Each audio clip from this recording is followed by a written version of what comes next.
오늘부터 새로운 설교 주제로 시리즈 설교를 시작하려고 하는데요. 12월은 예수님께서 이제 인간의 몸을 입고 이 땅에 오시는 크리스마스가 있는 달입니다. 그래서 12월 한 달 동안 우리 강부르교 성도님들과 어떤 말씀을 나눌까 그렇게 계획하고 준비했던 이 설교는 그러니까 예수님이 누구신지에 대해서 우리가 12월 한 달 동안 좀 생각해 봤으면 좋겠다 이런 바람이 있어서 이 새로운 설교 시리즈를 시작하게 되었는데요. 앞으로 7번에 걸쳐서 예수님의 이 정체성, 예수님이 누구신가에 대해서 우리가 함께 말씀을 살펴보려고 합니다. 특별히 요한복음을 보면 예수님께서 자신이 직접 7가지로 예수님이 누구신지에 대해서 말씀하신 내용이 나옵니다. 그래서 우리가 이걸 에고에이미 형식이라고 하는데, 그러니까 에고에이미는 헬라어인데 나는 무엇이다라고 하는 이 형식인데, 예수님께서 7가지로 이 자기 자신을 계시해 주셨어요. 이건 요한복음에만 나오는데, 그래서 7가지가 나오는데 자막을 보시면 첫 번째는 예수님께서 요한복음 6장 35절에서 나는 생명의 떡이다 라고 말씀을 하셨고, 두 번째는 8장 12절에서 나는 세상의 빛이다. 세 번째는 10장 7절에서 나는 양의 문이다. 그리고 네 번째는 10장 11절에서 나는 선한 목자다. 그리고 다섯 번째는 11장 25절에서 나는 부활이요 생명이다.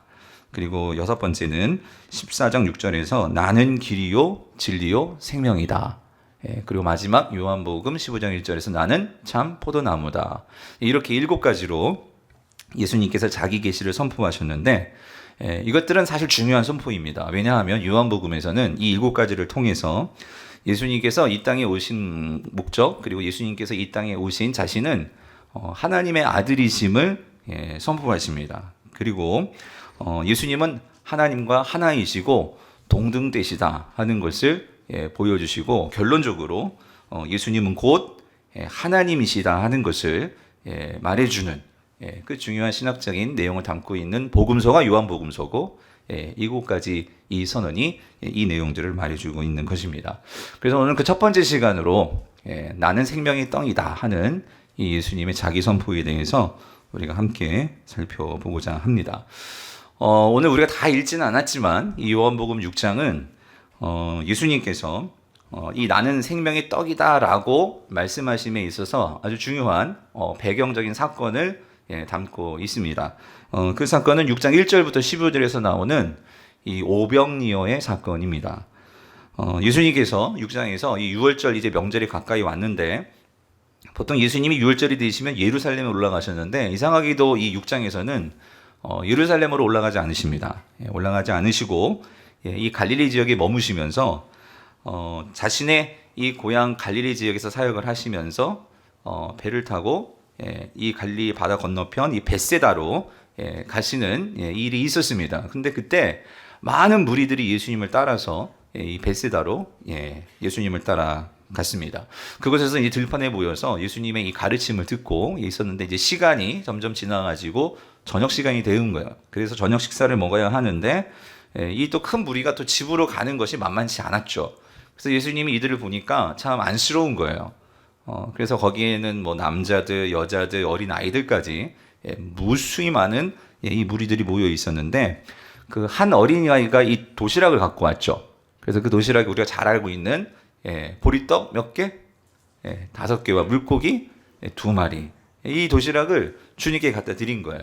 그래서 예수님께서 이것을 축사하시고 거기에서 남자만 5,000명이었어요.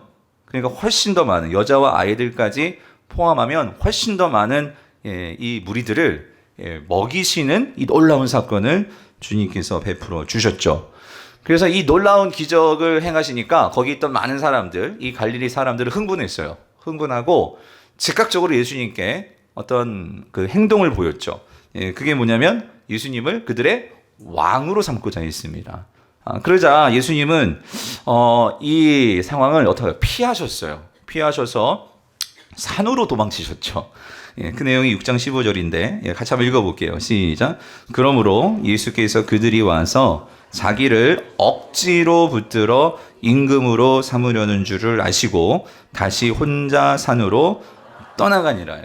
그러니까 억지로 왕으로 삼으려고 했다. 그러니까 무슨 말이냐면, 그러니까 예수님은 이 상황을 원치 않으시는 거죠.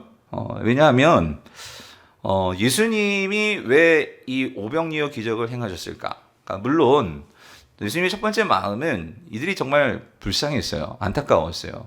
왜 그러냐면 그 당시 지금 이 주님께 모인 무리들은 그 당시로 말하면 하층민들, 농민들, 그러니까 가장 못 사는 사람들이죠. 예, 그 당시 가장 많으면서도 가장 어렵게 사는 그런 이스라엘 백성들인데 이들은 로마의 그런 압제와 또 이 당시 유대 지도자들의 그러한 통치, 부당한 통치 속에서 엄청난 세금을 내고 또 엄청난 노동력을 그들이 해야 하면서 그러니까 많은 어려움들이 있었단 말이죠. 그러다 보니까 제대로 먹지도 못하고 굶주려야 했고 이런 현실이 그들의 현실이었습니다.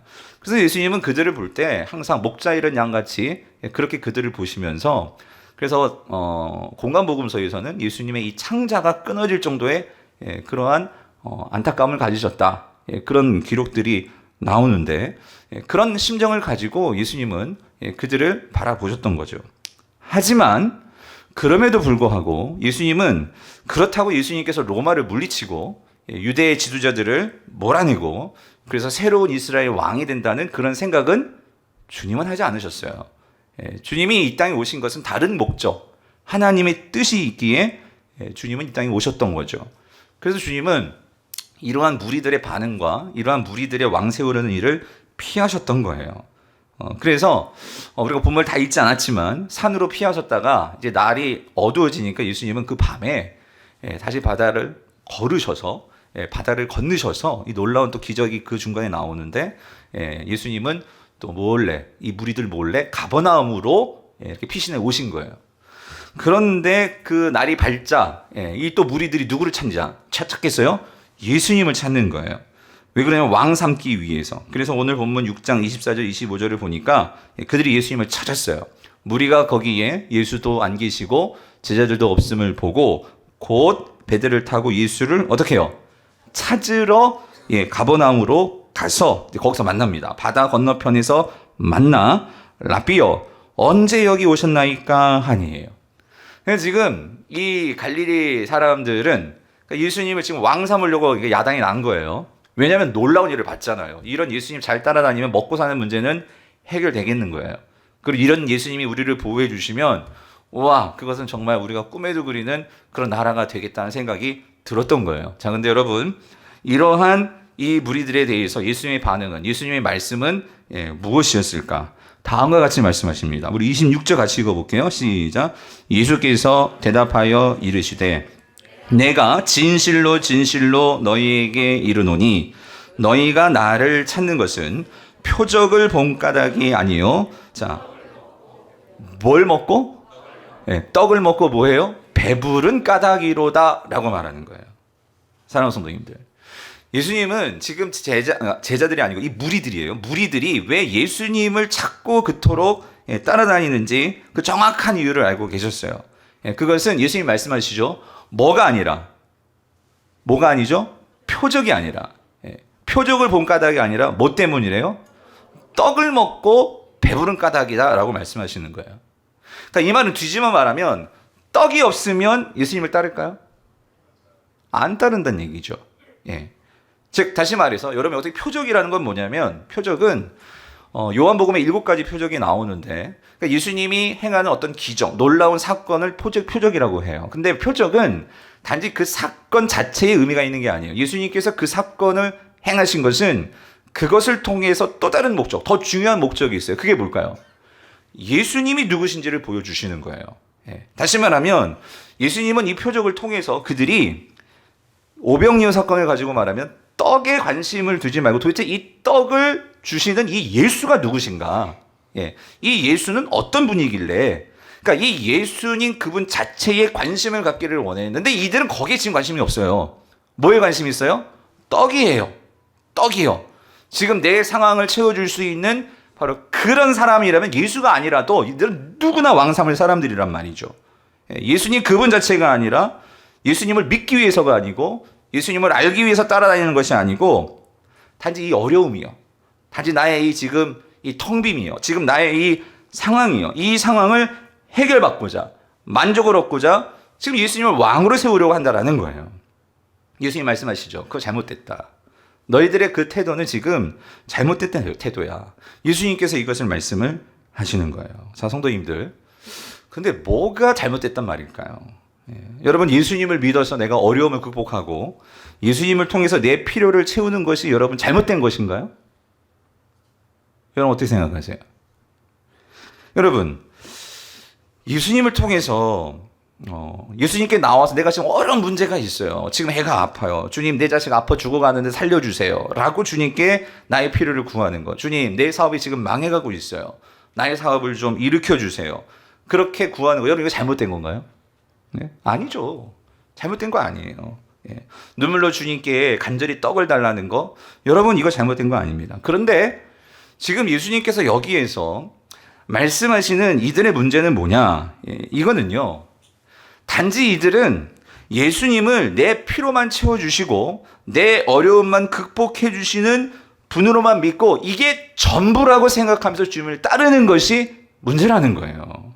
내가 믿고 내가 찾을 때 예수님께서 도와주실 수 있어요. 근데 이것만 바라보고 전부를 생각하고 그렇게 주님을 따른다면 예수님은 내 문제의 그냥 단지 해결사일 뿐이죠.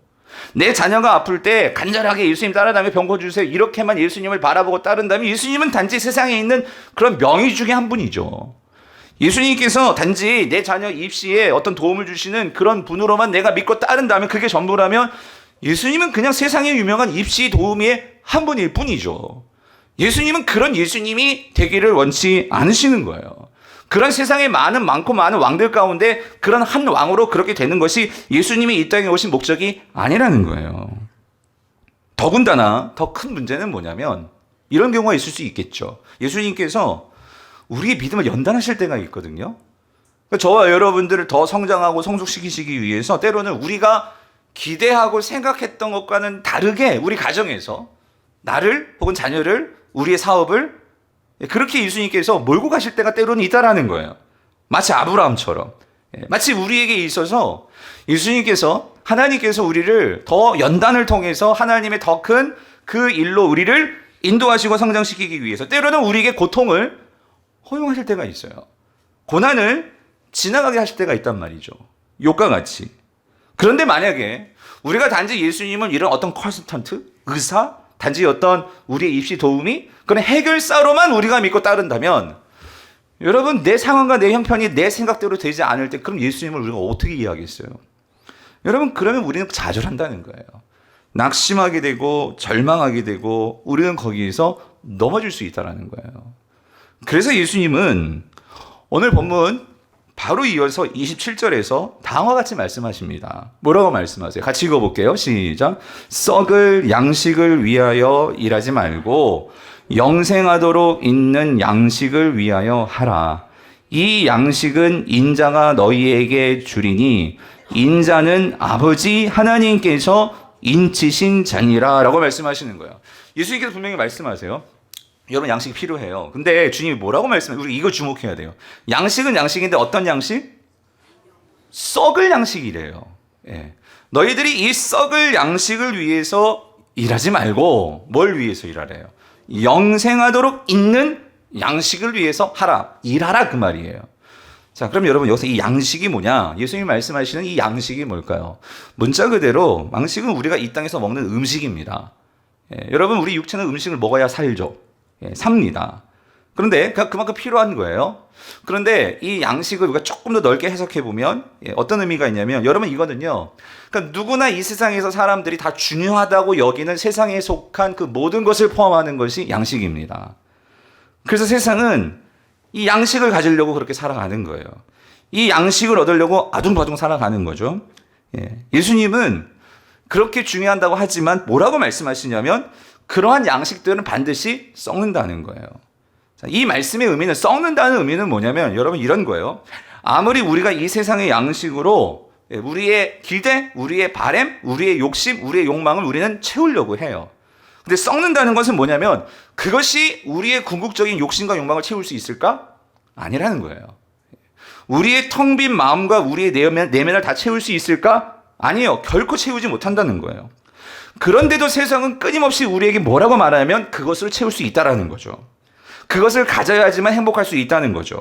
그것을 채워놔야지만 우리가 만족을 누릴 수 있다는 거죠. 그래서 세상 사람들은 지금도 끊임없이 그것을 채우려고 하고 그것을 가져야지만 마음 편안하게 살 수 있다고 말하는 거예요. 자, 근데 여러분 문제는 뭐냐면 성도들은 어때요? 성도들. 오늘 하나님을 아버지로 두고 예수 그리스도를 믿는 성도들은 우리는 어떻습니까?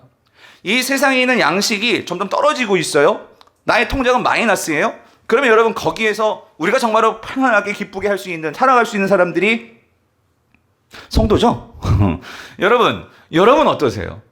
우리가 뭔가 풍성한 양식을 둬야지만 마음 편하게 삽니까? 아니면 점점 내 삶에 그런 것들이 부족해지고 그런 것들이 쌓아놓은 것이 없으면 여러분 혹시 우리 불안하거나 염려하거나 낙심하면서 우리가 그렇게 세상을 살아가지는 않나요? 많은 사람들과 세상 사람들은 그런 것들을 소유하고 쌓아야지만 우리가 정말로 평안함을 느끼고 그래서 거기에 모든 에너지와 관심을 쏟습니다. 그런데 성도들도 그렇다면 문제가 있다는 거죠. 왜냐하면 여러분 이러한 삶의 방식을 끌고 가는 그 배후에는 누가 있냐면 사단이 있다는 거예요. 사단. 그 사단이 끊임없이 우리가 이 세상 속에서 살아갈 때에 우리를 유혹하는 방식이 뭐냐면 이 양식을 쌓아라는 거예요. 양식을 쌓아라. 이 양식을 가져야지만 우리가 행복하고 우리가 이 세상에서 불안하지 않고 살아갈 수 있다. 근데 여러분 잘 보세요. 예수님도 이 시험을 받으셨어요. 여러분 예수님이 40일 금식 기도를 하시고 이제 이 세상에서 공적인 공생애를 시작하기 전에 40일 금식을 하시고 이제 공생애를 시작하려는 바로 그 직전에 예수님께서 사단의 유혹을 받으셨죠. 자, 근데 여러분 예수님이 그 첫 번째로 받으셨던 사단의 시험이 뭐였죠? 돌을 가지고 떡을 만들라는 거였어요. 근데 여러분 왜 사단이 이 시험을 예수님께 하였을까? 여러분 이걸 기억하셔야 돼요. 예수님도 우리가 똑같은 인간의 몸을 입고 이 땅에 오신 하나님이라는 거예요. 여러분 이거 기억하셔야 돼요. 이 말은 뭐냐면 예수님도 배고픔을 느끼시죠. 예수님도 슬픔을 느끼시고 예수님도 피곤하면 자주 주무셔야 되고 예수님도 그러한 인간의 한계를 가지고 계신 분이셨어요. 인간의 몸을 갖고 있기 때문에. 그래서 사단이 예수님이 지금 40일을 금식하셨으니 얼마나 이게 배고픔이 극치겠죠. 그런데 그런 예수님께 찾아와가지고 지금 돌을 가지고 떡을 만들어라. 여러분 이 시험의 의미는 뭘까요? 여러분 이게요 단지 예수님을 개인적인 차원에서 40일 금식했으니까 그 줄인 배를 채우기 위해서 지금 이 돌을 빵으로 바꿔 먹어라 이 시험일까요? 아니라는 거예요. 우리가 그냥 개인적으로 보면 그렇게 생각할 수 있겠지만 예수님은 그런 차원이 지금 아니에요. 성도님들 왜 사단이 많고 많은 시험 중에서 이 시험을 예수님께 택한 것일까? 여러분 그것은요 예수님으로 하여금 이 세상의 물질을 가지고 인간의 육신적인 필요를 채워주는 능력이 예수님께 있음을 보여보라는 거예요.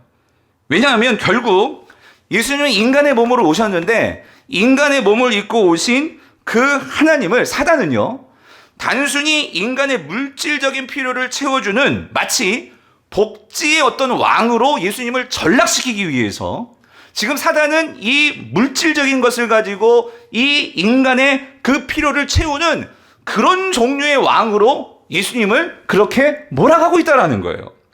이렇게 함으로 예수님을 하나님이 바라시는 뜻하시는 그 구원자가 아니라 예수님을 단지 여러분 인간은 누구나 다 무엇을 원할까요? 세상 사람들은 어김없이 누구나 다 이 양식을 원합니다. 이 양식을 소유하려고 합니다. 그래서 인간에게는요 이 양식을 주면은 누구나 다 그 사람을 왕으로 삼으려고 할 거예요. 사단은 정확하게 그걸 알고 있어요. 그래서 예수님을 단지 하나님의 뜻과는 상관없이 인간들이 박수 쳐주고 인간들이 환호하는 그러한 인간에게 인기 있는 왕으로 예수님을 전락시키기 위해서 지금 그 돌을 가지고 떡을 만들 수 있는 그 능력을 행해 보라는 거예요. 만약에 예수님이 여기서 그렇게 행하셨다면 여러분 우리의 인간의 모습은요 아주 비참하게 나가 떨어지는 거예요.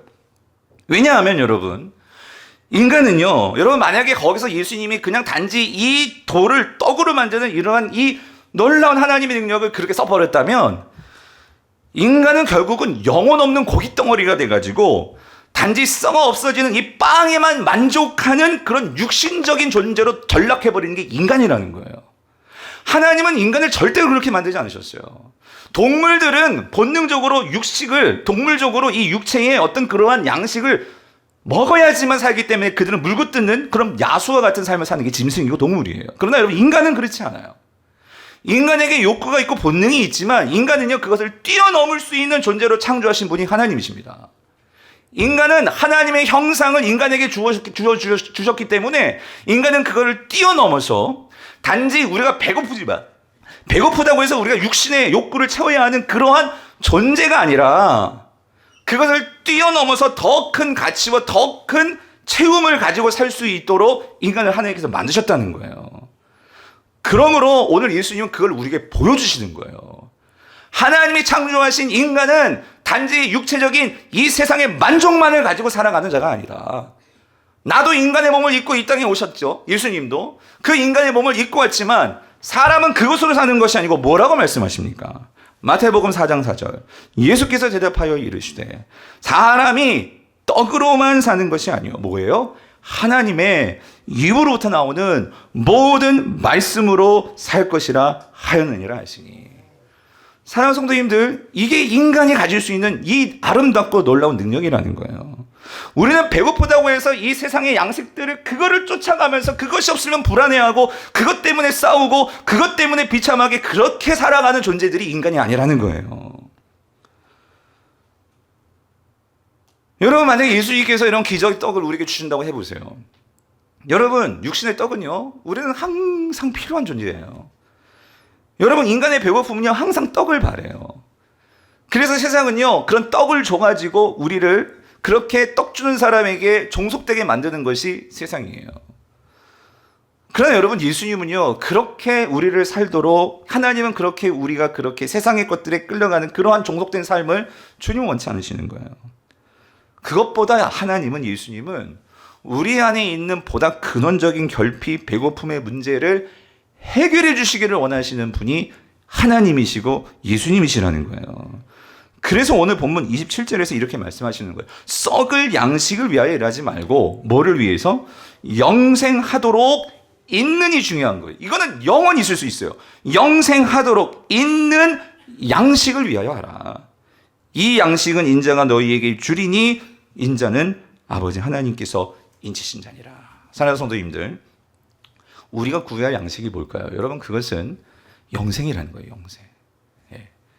이 영생의 양식을 우리가 가져야 한다는 거예요. 그렇다면 여러분, 영생이 무엇입니까? 여러분, 영생은요, 여러분, 이게 단순히 시간적으로 우리가 영원히 죽지 않고 사는 거, 여러분, 그게 성경이 말하는 영생이 아니에요. 여러분, 성경이 말하는 영생은 이건 생명인데, 이건 단지 우리 어떤 목숨, 지금 우리가 목숨이 목에 있기 때문에 지금 사는 거죠? 목이 지금 숨을 쉬기 때문에 목이 숨을 쉬니까 우리가 사는 거예요. 근데 여러분, 주님이 말씀하시는 영생은 새로운 차원의 생명이에요. 다른 차원의 생명이죠. 이건 목숨과 질적으로 다른 생명이에요. 예. 그래서 여러분, 중요한 거, 영생은요, 많은 분들이 우리가 죽고 나서부터 영원히 예수 믿는 사람들은 영원히 산다, 이걸 영생이라고 생각하는데, 여러분, 그게 아니고요. 성경이 말하는 영생은 우리가 목숨을 유지하고 있는 지금도, 살아있는 지금도 우리가 가질 수 있는 게 뭐다? 영생이라는 거예요. 예수님께서 영생을요, 다음과 같이 말씀하셨어요. 우리 요한복음 17장 3절 같이 한번 읽어볼게요. 시작. 영생은 곧 유일하신 참 하나님과 그가 보내신 자 예수 그리스도를 뭐 하는 거? 아는 것이라고 했어요, 여러분.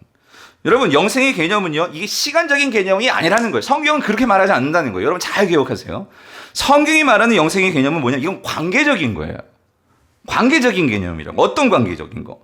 영생에서 중요한 것은 하나님과 그가 보내신 그 예수 그리스도를 뭐 하는 거래요?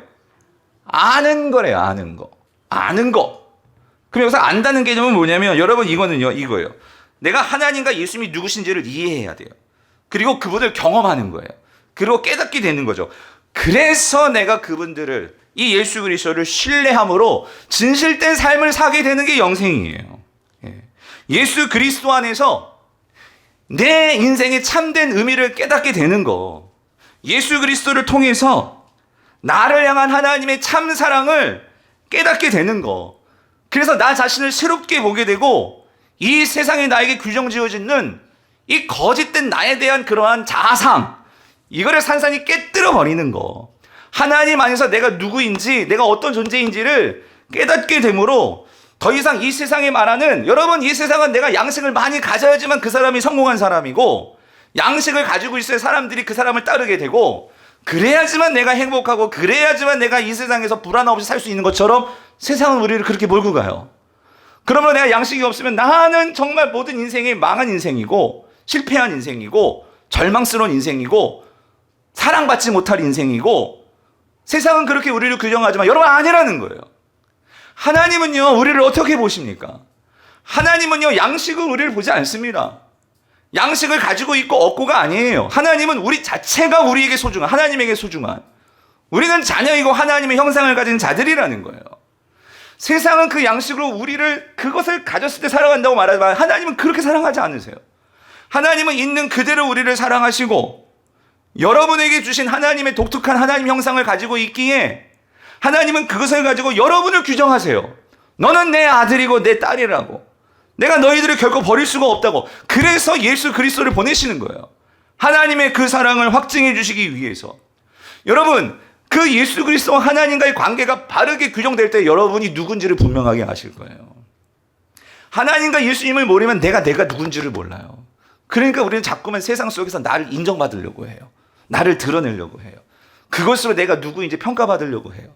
내가 세상에 큰 차를 타고 좋은 집에 다니고 내가 뭔가 학력이 좋고 그것을 가지고 내가 그게 나라고 생각을 해요. 여러분, 하나님은 그렇게 우리를 보지 않으세요. 하나님은 우리를 창조하신 아버지시고 우리의 창조주신 그 하나님은 우리 각자에게 하나님께서 주신 우리만이 가진, 여러분만이 가진 그 하나님의 그 고귀하고 특별한 것들이 우리 자신들에게 있단 말이에요. 하나님은 그것으로 우리를 말씀하시는데 우리는 그것을 자꾸 부인하고 믿지를 못하죠. 여러분, 영생은요, 바로 이러한 하나님과의 관계 속에서, 영생이 뭐냐면 여러분 어렵지 않아요. 이거예요. 진정으로 사랑받고 사랑받는 삶을 살게 하는 게 바로 영생이라는 거예요. 내가 그 하나님과의 관계에서 나는, 맞아요 여러분, 나는 아무것도 없어요. 나는 정말로 부족한 자예요. 그런데도 그 하나님이 나를 사랑하신단 말이에요. 내가 그러한 사랑을 받고 그 사랑의 힘으로 나도 이제 누군가를 사랑할 수 있는 그러한 관계로 들어가는 삶이 영생이라는 거예요. 사랑하는 성도님들, 이 깨달음과 이것이 없이는 우리는 새로운 삶을 살 수가 없습니다. 세상은 끊임없이 우리가 몸에 더 좋은 것을 먹어야 되고, 우리가 더 안락하고 편안한 곳에 살아야 되고, 우리가 더 좋은 것들을 소유해야지만 가치 있고 아름다운 삶이라고 그렇게 말을 하지만, 여러분, 우리가 그렇게 그런 삶을 쫓아간다면 여러분, 우리는 평생 행복할 수 없을 거예요. 우리는 더 불행해질 뿐이죠. 그러나 예수 그리스도가 주시는 영생은 우리로 하여금 사랑받고 우리로 하여금 사랑할 수 있게 해주므로 우리가 살아야 할 충분한 이유를 주는 게 바로 영생이라는 거예요. 여러분, 가슴 아프지 않으셨어요? 왜 그렇게 젊은 이 연예인들, 젊은 청년들이 왜 그렇게 목숨을 끊어버리냐고요. 내가 세상에서 관계가 문제가 생기면 나는 가치 없는 존재로 생각을 하고, 내가 뭔가 인기가 있어야지만 사람들에게 그렇게 인정을 받고, 그렇게 악플이 달리면 나는 가치 없고 나는 정말 보잘것없는 존재이고, 그러니까 다 무너지는 거예요. 여러분, 하나님은 우리가 그런 악플로 우리에게 그렇게 다가오신 분이 아니란 말이죠. 하나님은 우리에게 이 생명을 주셨고 우리에게 이 사랑을 주심으로 우리가 정말로 이 사랑을 깨닫게 되면 우리는 날마다 감사할 수밖에 없고, 그 사랑을 우리가 알게 되면 날마다 내가 무너졌어도 다시 사랑할 수 있고 살아갈 수 있는 소망을 주시는 분, 여러분, 그분이 우리 하나님이시라는 거죠. 여러분, 이게 영생이에요. 여러분들, 이거 절대 이게 허황된 말이 아니고 이게 성경이 우리에게, 저와 여러분들에게 주시는 이게 복음이라는 거예요. 여러분, 세상은요, 생명에 관한 진리를 이렇게 봐요. 생명조차도, 여러분, 이거예요.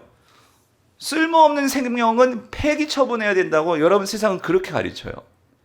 제가요, 요즘 정말 은혜 받는 게 있어요. 뭐냐면, 내가 말씀을 보고 은혜도 받는 게 아니고, 요즘 정말 은혜 받는 게 뭐냐면, 내가 TV 하나를 보면서 세상에 나쁜 개는 없다라는, 여러분, 그런 프로그램 보셨어요? 예? 거기에 강영국 씨라는 그 조련사가 나오는데, 개 조련사. 난 그걸 보고 너무 은혜를 받아요. 정말 이분이 예수님 믿으시는 분이가 정말 궁금한데, 그 뭐냐면, 여러분, 진짜 개들도요, 거기 나온 개들은 다 이상한 개들이야. 뭐냐면, 왜 이렇게 막 싸나와가지고 주인을 다 물고, 뭐 하여튼 버릇없기 정말 버르장머리 없는 개들이고, 정말 그런 개들. 그러니까 주인도 두 손 다 들었어. 이거를 죽일 수도 없고 버릴 수도 없고, 예, 그러니까 어쨌든 같이 살았으니까 정은이 있고, 그러니까 이제 이 조련사를 모셔다가 놓고 이제 그 솔루션, 예, 진단을 받고 해결책을 이제 받는 건데, 근데 여러분 한 가지 내가 보면서 느끼는 게 뭐냐면요, 여러분 그 개들이 왜 그렇게 된 줄 아세요? 누구 때문인 줄 아세요? 주인 때문이에요.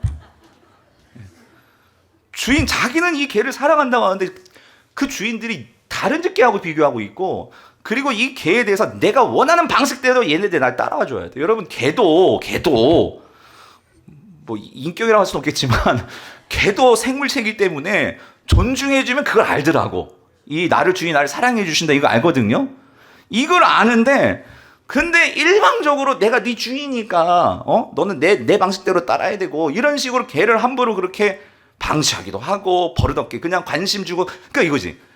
개를 때로 이렇게 기다려줘야 되는데 얘도 가다가 좀 뭐 보고 싶고 뭐 이런 거 있잖아요. 근데 막 끌고 다니고 나 급하다고, 그 개가 성질머리가 그냥 더러지는 거죠. 근데 이 조련사 내가 보면 느끼는 거는 항상 그 개 입장에서, 예? 얘가 지금 뭘 생각하고 있을까? 예? 하면서 기다려주고, 그리고 잘못된 개는 없다는 거예요. 얘도 뭔가 아픔이 있고 얘도 뭔가 지금 채워지지 않은 그게 있으니까 그 개를 사랑하는 게 철철 느껴져, 그 조련사에게서. 근데 여러분 놀라운 게 뭔지 아세요? 개들이 바뀌어. 예? 보시죠? 개들이 바뀌어. 나는 정말 목회가 저렇게 됐는데 얼마나 좋을까. 여러분 정말 개는요 정말 이렇게 바뀌어. 예? 여러분 근데 하나님이 그러시는 것 같아요. 하나님이 우리를 그렇게 그렇게 비교할 수는 없지만 정말 그 조련사 같이 우리를 기다려주고, 예? 그러니까 세상은 기다려주지 않아요. 세상은 쓸모없으면 갖다 버리라고 해요. 그런데 우리 하나님은 정말 쓸모없는 우리들인데도 저도 이렇게 갖다 놓으시고, 예, 우리를 기다려주시고 우리를 만져주시고 위로해 주시고 진리로 인도해 주시면서 우리를 변화시켜 주시고 계시다는 거죠. 그래서 오늘 본문에서 예수님께서 이렇게 말씀하시는 거예요. 35절 뭐라고 말씀하세요? 예수께서 이르시되 나는 생명의 떡이니 내게 오는 자는 뭐예요? 결코 줄이지 아니할 터이요 나를 믿는 자는 영원히 목마르지 아니하리라 라고 말씀하시는 거예요. 여러분 세상 어디 가도 여러분 우리에게 공짜로 주는 게 어디 있어요? 내가 뭘 하고 내가 예쁜 짓을 해야 세상은 우리에게 주고 우리에게 목마르지 않게 주지. 근데 여러분 예수님 뭐라고 말씀해요? 당신이 생명의 떡이래. 내가 생명의 떡이니까, 예수님이 영생을 줄 수 있는 그 유일한 분이시니까, 그 생명 그 자체니까 그냥 내게로 오래요. 내게로 와서 나를 뭐하래요? 믿으래요. 성도님들, 예수님이 생명의 떡이라면 여러분 그분을 먹는다는 게 뭔 줄 아세요? 그 먹는다는 의미는 이거예요. 예수님을 믿고 신뢰하는 게 바로 먹는 거예요. 그렇게 예수를 먹으래요. 그렇게 되면 뒷부분에서 내게 오는 자는 결코 줄이지 아니할 터이요 나를 믿는 자는 영원히 뭐 한다고요? 목마르지도 아니하리라라고 말씀을 하시는 거예요. 여러분 여기서 이 35절에 이 생명의 떡이라고 했을 때 이 떡이 아르토스인데, 이 아르토스라는 헬라어는요 또 정확히 말하면은 그들의 주식이에요. 유대인들이 주식.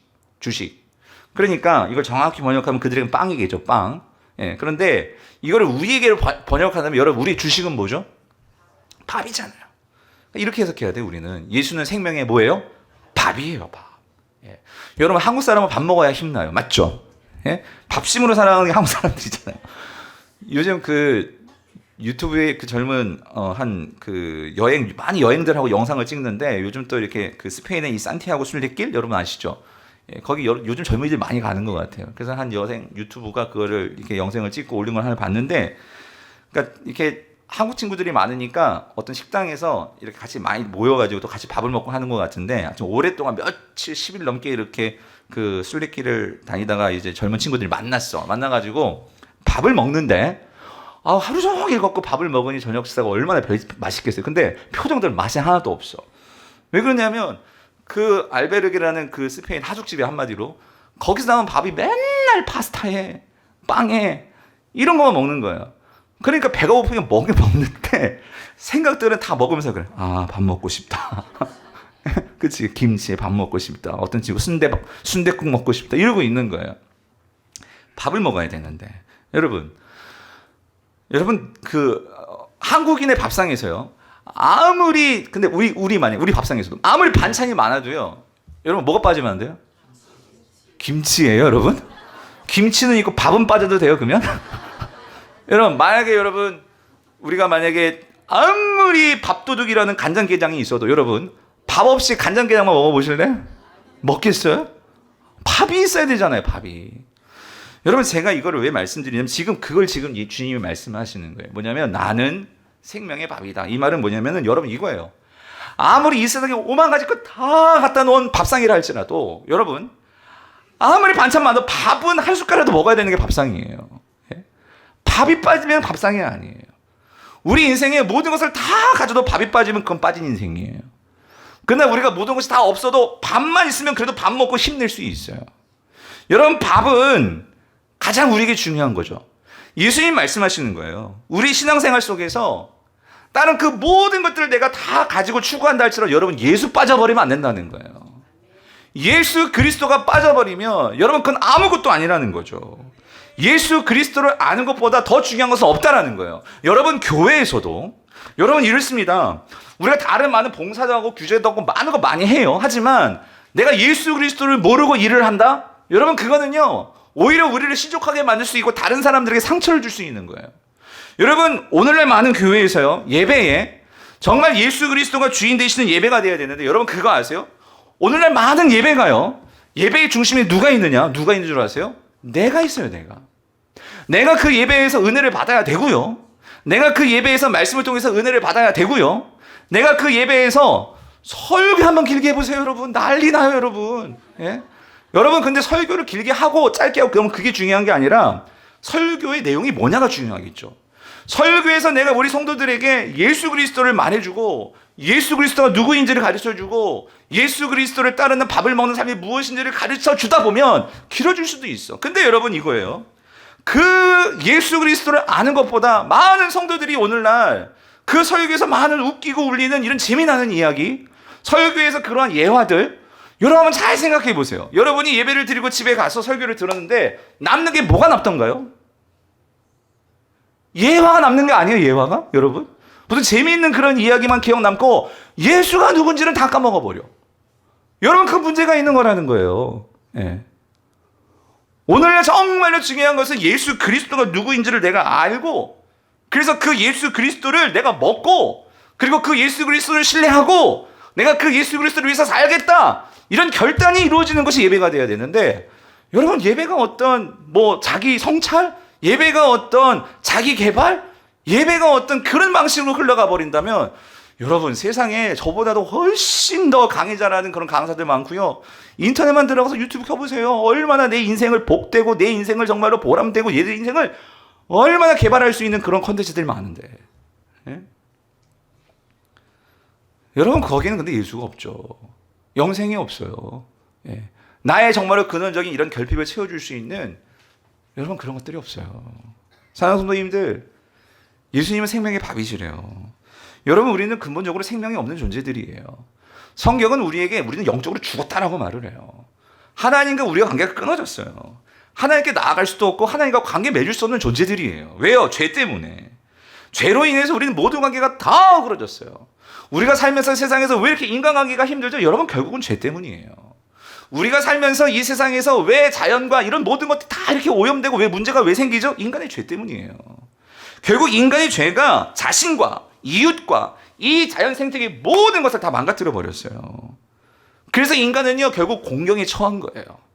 그러한 공경에 처한 우리를요 위에서 하나님께서 우리를 단지 이렇게 육신의 떡으로만 사는 것이 아니고 인간은 더 근원적인 것을 통해서 이 모든 것을 회복시킬 수 있음을 보여주시기 위해서, 우리에게 구원의 길을 알려주시기 위해서, 우리가 정말로 의지할 게 누구인지를 말해주시기 위해서 여러분 보내주신 분이 누구세요?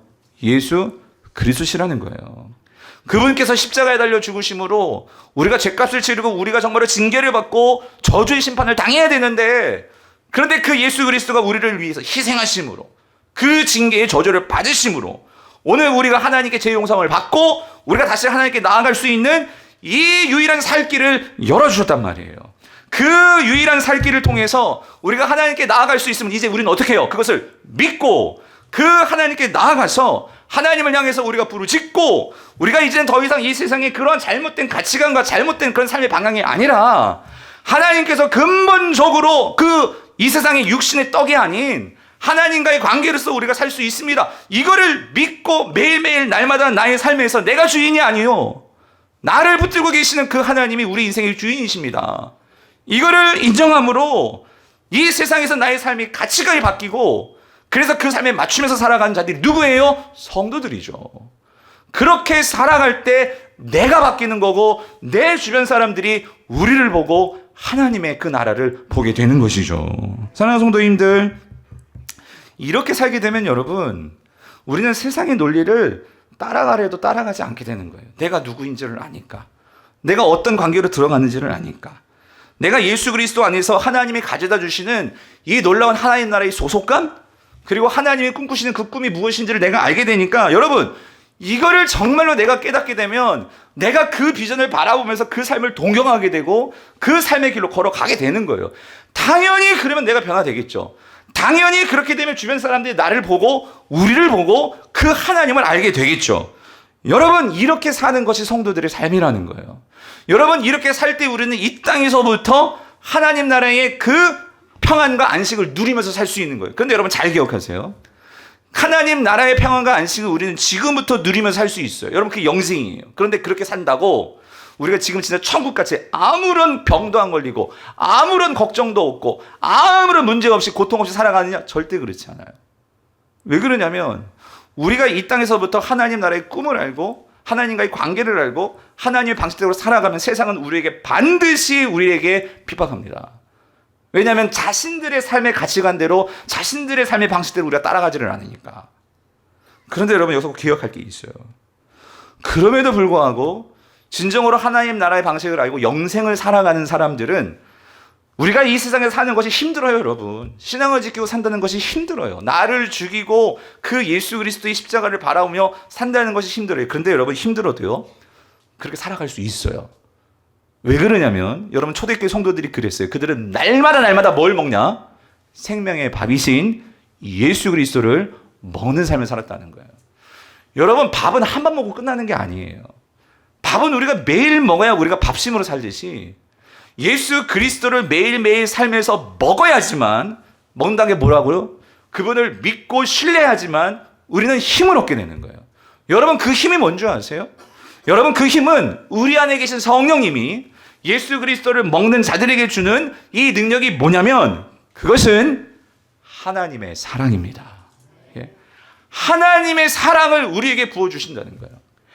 여러분이 경험하시죠?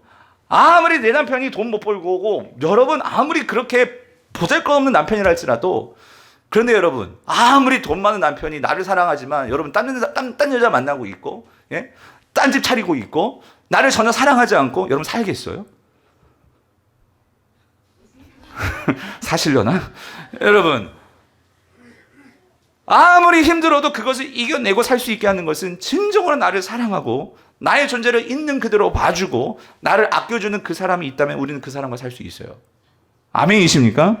여러분, 로마서 5장 5절을 이렇게 말씀하십니다. 소망이 우리를 부끄럽게 하지 아니함은 우리에게 주신 성령으로 말미암아 하나님의 사랑이 우리 마음에 어떻게 해요? 난 이게 너무 은혜가 돼. 그냥 은혜를 이렇게 찔끔 던져주는 게 아니라 은혜를 어떻게 그냥 확 어떻게 해요? 부으셨다는 거예요.